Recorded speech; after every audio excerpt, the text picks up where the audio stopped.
Yo, what's going on YouTube? That's your boy AGI, man. AuDii'sCRICKET International, man. Welcome back to the channel. But if you're new to the channel, make sure your boys go ahead and like, comment, and subscribe, man, to the post notification to all so that you never miss a single upload in the near future. Today, we're going to react to the most embarrassing cricket moments of all time. Now, today is just about, like, literally the laughs and giggles, bro. I ain't gonna lie to you. I hope this video make me laugh, man. You know what I'm saying? It's not no, like, an informative type of video, bro. It's like one of these videos that's just, it's like a chill, laid back video today, you know what I'm saying? Like the chill, calm, laid back video. Now listen, if you have any type of recommendations that you would love to see on this channel, boy, y'all boys are this to do, man, go down to that comment section down below, bro, and please drop it down in the comment section, bro, and trust me, in due time I will get straight to your video. I want to start reacting to more players. I ain't gonna lie to you. So like, if there's some players that you might want me to react to, drop it down in the comment section down below. And also with the World Cup going on, man, you might as well just go and sub up. But also in the description as well, we have all the links there. The Twitch is there for the live watch loans, man. We got the TikTok there. The YouTube Shorts channel is there. Listen, we have every single link that you may need dedicated to your boy Audi there in the description, man. Oh, you can officially join the AGI, the AuDii's Cartel, bro. Yes, the AuDii's Cartel, bro. Listen, man, get you one of these ADC chains, man. You know what I'm saying, man? We got them in blue. We got them in purple. We got them in red. We got them in white diamond, and we got them in gold, man. You know what I'm saying, man? Listen, for the low price of $2, man. No pressure. If you ain't got it, you ain't got it. But if you do got it, you love to show some love, get you one of them chains, man. Without further ado, man, let's go to see the most embarrassing cricket moments of all time, baby. Let's do it. Yeah, come on. And if he hits, come on. Well, he won't hit with a throw like that. You know what I mean? Gifted the West Indies a 4. Wait a minute. Well, he won't hit with a throw like that. That's gifted the West Indies a 4. And really, whatever Gordon has been working, you just need a bit of common sense. The boundary line. Really, the lack of leadership out there. These are the most embarrassing moments in cricket history. Most absurd thing I've seen in cricket. Total confusion, we've seen it. To start off, who better than the legend himself? Kamran Akmal, the wicketkeeper who believed every batsman deserved a second chance. A second extra chance? Runs, and occasionally, extra wins. We all know his wicket-keeping career has been rough. Shit. 15 long years behind the stumps filled with drops, fumbles, and moments that left fans shaking their heads. But if I had to choose one moment that tops them all, it has to be the 2010 Sydney Test. Yeah, you see how when the ball went by? Moments that that's why now I did as laugh. Their heads. Because, bro, I thought he was about to reach out there and grab it. Yo, that actually, but if I had to choose was one moment that tops them all, it has to be the 2010 Sydney Test. Australia versus Pakistan. In that match alone, Akmal dropped not 1, not 2, but 4 catches. And 3 of those were off the same guy, Michael Hussey. And you see the ball? You seen the ball? I think there would have been a little tickle on this outside edge. Definitely. And just a little tickle. It seemed to go straight into his hands. Oh, I thought he had it. I ain't hit gonna lie. hard. And that wasn't another drop. Seemed to me that Clark knew. Let's see if this is a little nick. Oh yes, inside edge onto the pad. But I mean, that's. He would have been out too, probably. Oh, he dropped another one, I reckon. The thing is, you see the drop and all your mates around the wicket. He hit the ground, but also hit it before he hit the ground. But his mates around the bat all. One of down the leg side and yeah, bro, you dropping everything. The glove. Let's see. Yo. Oh dear me, another one, and this is a straightforward catch. Have you ever seen a wicketkeeper put on such a disaster class performance? And as if that wasn't enough, he even missed a straightforward run-out chance.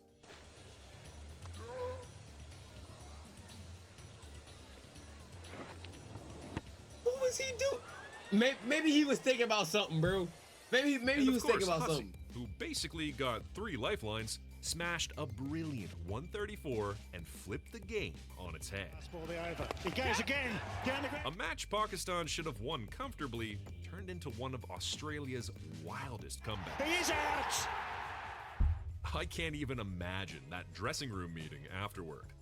No surprise, the ICC even looked into it for possible match fixing. That's how unbelievably bad he was getting paid for the other team. Whether it was fixing or just an all-time blunder, only Akmal knows. Now, bad performances from players are Oh, one man. thing, but when the ICC messes up, that's when cricket turns into a full-blown circus. And it's happened way more than just once or twice. But the day cricket truly hit peak embarrassment was during the 2007 ODI World Cup. Many fans called it the worst World Cup ever. Wait, what And happened? once you hear what happened, you'll see why. The tournament was hosted in the West Indies, and from day one, things were a complete mess. And a quiet reaction from the crowd. Hardly anybody applauding, a little bit of applause. The crowd had zero Caribbean vibe, and it wasn't their fault. Tickets were so overpriced that most locals couldn't even afford to attend. Man, that's just like the World Cup coming to the USA, bro.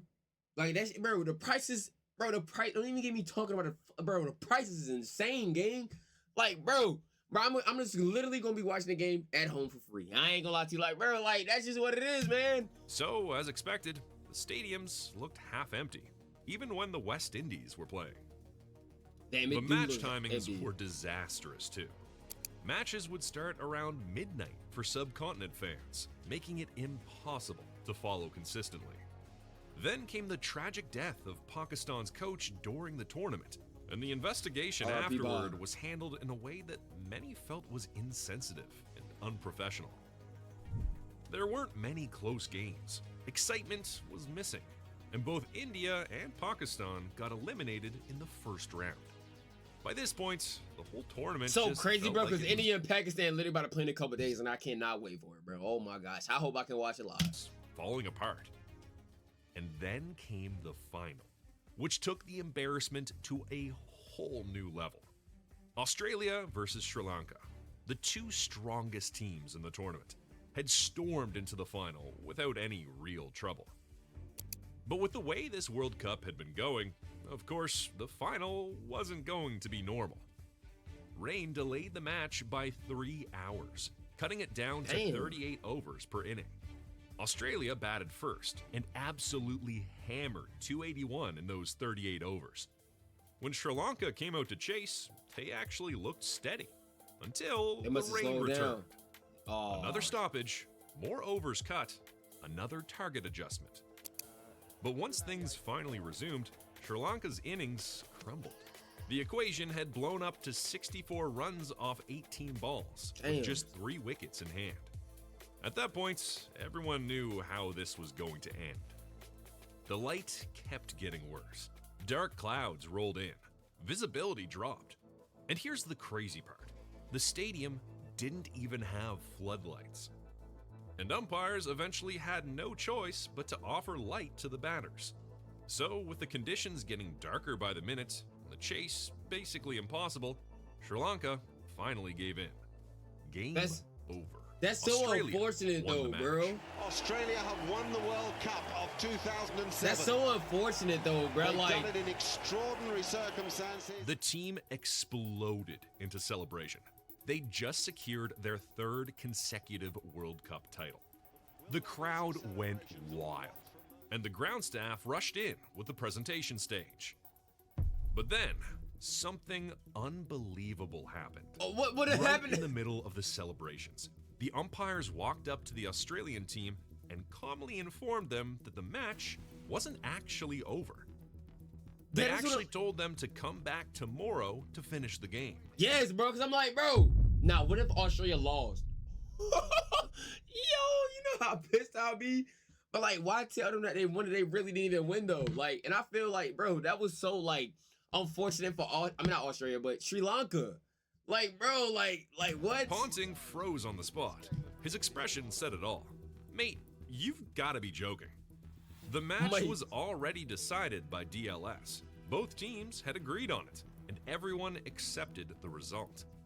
So why on earth would you stop a World Cup celebration and tell 2 teams to come back tomorrow just to play 3 Wait, did y'all see this overs? live? Basically, Or like, 10 yeah, minutes I'm pretty sure of I heard cricket. about this, right? It made absolutely no sense. Just imagine telling the fans, the broadcasters, the commentators, the ground staff, basically the entire cricket universe, to return for a formality. It was insane. So Mahela Javardene and Ricky Ponting got together, talked it over, and both agreed this was ridiculous. But the umpires stood firm. The rule book said... Well, the fact that the players was just like, oh, even Sri Lanka was just like, bro, it's just like, you know what? Let them have it, bro. Let Australia have it, bro. I'm over this. You know what I'm saying? And the fact that the umpires literally would not listen to the players is insane. The match was suspended, not finished. Both captains agreed and decided rather to get back to the field and finish the game tonight. Oh, okay. By now, the ground was getting darker by the second. The presentation stage was dragged away again. The stumps were brought back out, and the players walked onto a field that was basically turning into a shadow. What? It was so dark that Ponting only used spinners. Fast bowlers would have been downright dangerous in those conditions. Without a night vision camera, it was almost impossible for the crowd to watch them play. Bro, what? The final 3 overs were merely an unnecessary and frustrating formality, with everyone watching in absolute disbelief. The scenes were absolutely ridiculous, playing out on the international cricket stage. When the last ball eventually bowled, the Aussies got to celebrate their incredible 3rd consecutive World Cup win again. The ground staff brought the stage onto the field again. And the final presentation was done in almost complete darkness. Bro, they should have just had done it the next following day, bro. I'm not even gonna lie. Like, they're just gonna redo it. After the match, everyone had the same questions. Why did the umpires force the teams to play those last 3 overs when Sri Lanka had already completed the 20 overs needed for a result? Who thought hosting a World Cup final at a stadium with no floodlights was a good idea? Later, even the ICC admitted its officials had completely mishandled the situation. This wasn't just embarrassing, it was a full-blown meltdown. Alright, now let's look at the moment where Sir Ian Botham ends up embarrassing himself on live commentary. I think the field is absolutely, completely wrong. They've changed the field, they brought fine leg up, they put a man out for a short, wide, long op. What is going on? What is going on? There he is, the man out for the short, wide, long op, and he gets it. Well done, Ian Botham. Well, there you go, the curse of the commentator. What is he doing out there? That's what he's doing now. Tanith goes for it full on, middles it but hits it flat. It never got more than about 10 or 12 feet. The guy that I've just been criticising, and it caught it very, very close. No, that's literally how the way things happen. But commentary slip-ups pale in comparison to what happened during a 2016 Big Bash League match involving BBL, the Big Booty League. In a 2016 Big Bash League match, Gayle had just smashed a quick-fire 41 for the Melbourne Renegades. Oh my gosh. Gayle going crazy! After the innings, Channel 10 reporter Mel McLaughlin called him over for a standard post-innings interview. And that's where the moment went sideways. Instead of talking about cricket, Gayle suddenly started flirting with her on live TV. I knew it. I knew he was trying to get right, bro. Let that man do his business. Complimenting her eyes, asking her out for a drink, basically acting like he was on a date instead of giving an interview. Incredibly aggressive approach for you two. It looks like you're absolutely just smashing this innings. Yeah, definitely. I mean, I want to come and have an interview with you as well. That's the reason why I'm here. So just to see you for the first time. At least he blunt. Hopefully, we honest. We can have a drink after. Don't blush, baby. I'm not blushing. Did you? Any injuries? Did you have? The boys were saying maybe you picked up a bit of a twinge in your hamstring. Yeah, no, it's my back. I've been, struggling with my back. The weather kind of actually flared up a bit. So, just to get some piece of work. Hopefully, I think he got nod on live. That has got to be the most embarrassing thing on live. I can see behind closed doors. It's like she might tell the group chat. Who cares? On live television, kind of crazy. Finish the tournament, so I'm looking forward to go recover well and look in your eyes. We're gonna leave it on that note. Well done, thanks. Sorry. One of the more extraordinary interviews. Mel clearly looked uncomfortable, and it was pure secondhand embarrassment for anyone watching live. And of course, by the next morning, the clip had gone viral everywhere. Oh man! Gayle was hammered with criticism. Experts and fans don't blush, baby. Mel herself said it was a very uncomfortable moment. Absolutely right, though. I would much rather. I'm a little bit uncomfortable. I'm not used to being at the centre of any sort of story, and this one certainly escalated. The league ended up fining him $10,000. Oh, Gayle later apologized, calling it just a simple joke that got blown out of proportion. You know, a joke. Oh my gosh, bro. People blowing, bro. I'm not gonna lie. That's kind of is blown out of proportion. I'm not gonna lie. Like, bro. Like, let the man have some fun, bro. Even if he wasn't playing, bro, let that man flirt, man.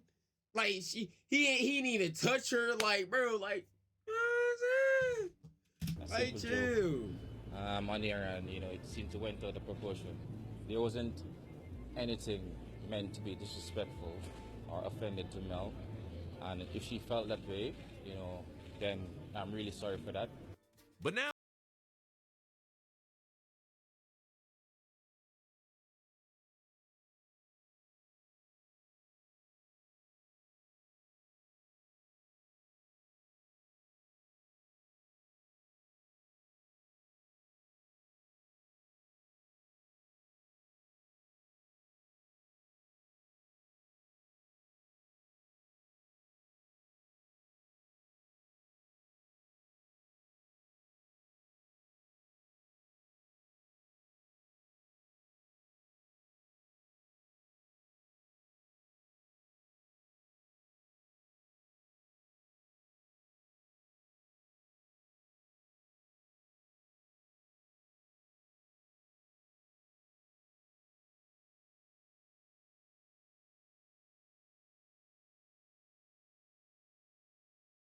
laughing. Yeah, goodness me. This is probably one of the most funny things you'll ever see in Test cricket history. No, I ain't gonna lie. No, mustard cricket's not a word. He looks in great look at BBS Latchman in the background. He can't control himself. People are laughing all around because he's smashed that 70 yards and hasn't been able to move an inch. Well, oh, he won't think it's hilarious. The sound, I've got to say, people at home will be saying, don't be mean. Oh, damn, the score was 232 for one wicket. Oh my! I've seen some funny things, but they're struggling to contain themselves, these blokes. At least we're not. Here comes the stretcher out. What's going on here? Well, I hope there's nothing serious. It's only a cramp. It's not pulled or torn the muscle. But everybody's got big smiles on the face. Rarely this happens. That's some pretty funny Doubters needed.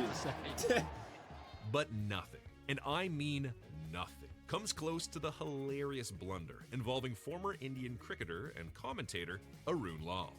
During a post-match presentation, he actually forgot to call the winning captain to receive the trophy. Thank you very much, Bhuvaneshwar Kumar. You've really entertained one and all. Thank you very much and well done. Thank you so much. So that was the big one, ladies and gentlemen. That was the Man of the Series award for Bhuvaneshwar Kumar. That was the Polaris, a magnificent vehicle. And now it's just upon me to thank all the dignitaries here who've helped us with the presentation. And a big thank you to the crowd here in Trinidad. We've loved you all. And we've had a great time. Thank you very much. Man, oh, I beg your pardon. Oh, wait, what was it? Oh, the most important thing of all is the trophy. Let's have MS Dhoni here. Hey, man, mistakes happen, bro. MS Dhoni and Virat Kohli here to receive the trophy and the award. But you know what's even more embarrassing? When a player ends up humiliating himself because of his own overconfidence. And for that, we head to the 1999 World Cup in England, where Pakistan faced India in a high-pressure clash. Wasim Akram was Pakistan's captain, and he walked into the toss absolutely bursting with confidence. He was so pumped, so sure of an easy win, that he said this. Wasim, you gonna have a bowl? Are you worried about that? Not really. I think it'll be a good practice game before the crunch games coming up. We would like to chase in this game, and I think it's good toss to lose. But 8 hours later.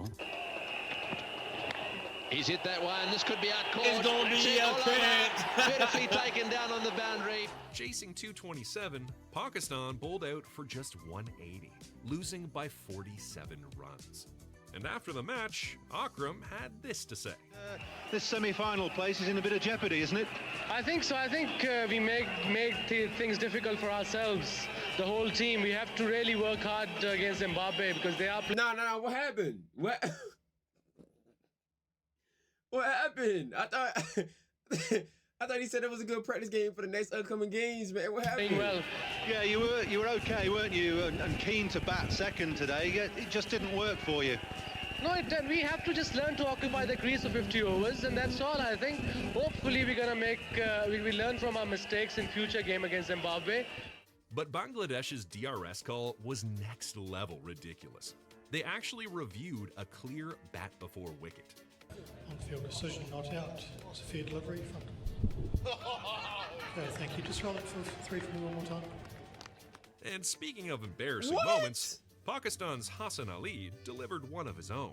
He took a wicket, went for his trademark celebration, and somehow managed to injure himself mid-celebration. What happens after celebration? No celebration. Now it's time to talk about Ajit Agarkar, a man who somehow ended up with one of cricket's most painful records. Between 1999 and 2001, across 2 test series against Australia, he scored 7 consecutive ducks, and the first 4 were golden ducks. Wait, ducks? I can't remember what a duck was. The nightmare finally ended in Brisbane in 2003, when he finally managed to get off the mark. And the moment he took that single, the entire crowd erupted in sarcastic applause. Agarkar even raised his bat jokingly, as if he'd scored a century instead of a single. Yo, no, I got it. No, that got it. I ain't gonna lie. This is a calm video, bro. Like, this was a good video that was just like a little playful video. You know what I'm saying? But listen, if you honestly enjoyed that video, it's a different video today. Different type of vibe, man. Some type of calm, chill type of video, you know? But if you enjoyed that video, man, make sure you go down and like, comment, and subscribe, turn on post notifications on to all. If you haven't already, you know what I'm saying? If you did already, thank you. Welcome to the community as well, man. Stay motivated, stay prayed up, and stay hydrated, bro. And I will see y'all boys in the next video that I do, man. Without further ado, I'm out of here.